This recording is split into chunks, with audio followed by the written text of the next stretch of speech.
In the meantime, protest moneymakers and yet the media protest big spenders and just get blown off. Mark Meckler, not surprised. He's co-founder of the Tea Party Patriots. Mark, these Wall Street protesters are all but rock stars. A lot of you Tea Party guys were all but just rocks in your head stars.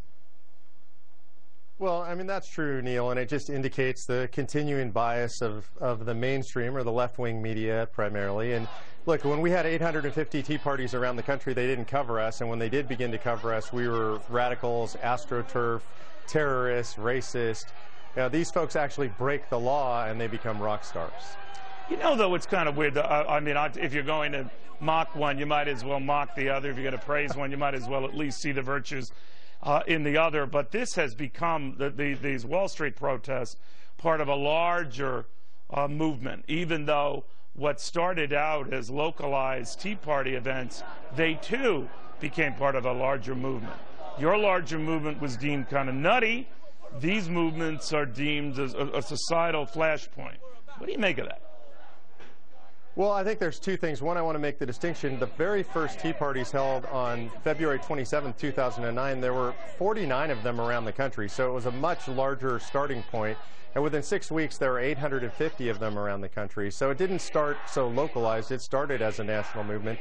And number two is, I just think there's a distinction here. These people are not like Tea Partiers. They're not law-abiding citizens. They're camping in a park where camping isn't allowed. They're breaking the laws on the Brooklyn Bridge. That's not Tea Party behavior. That's not America-loving behavior. All right.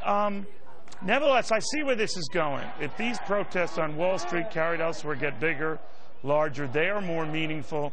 They're more speaking to the ills of society, not Tea Party protests that, well, we don't know what they're speaking to. That's kind of like the script I'm seeing read out of the mainstream media.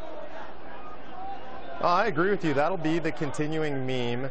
But these memes fail with the American public. If you talk to average folks in America, the vast majority of Americans don't relate to law-breaking folks. I mean, most Americans who are not comfortable breaking the law. You know, it was difficult even for Tea Partiers to come out and protest at all, even in a law-abiding way. So these folks aren't speaking for America, and that message is not going to resonate with the vast majority of Americans. Mark Meckler, thank you very much. Good seeing you again. Thank you, Neil.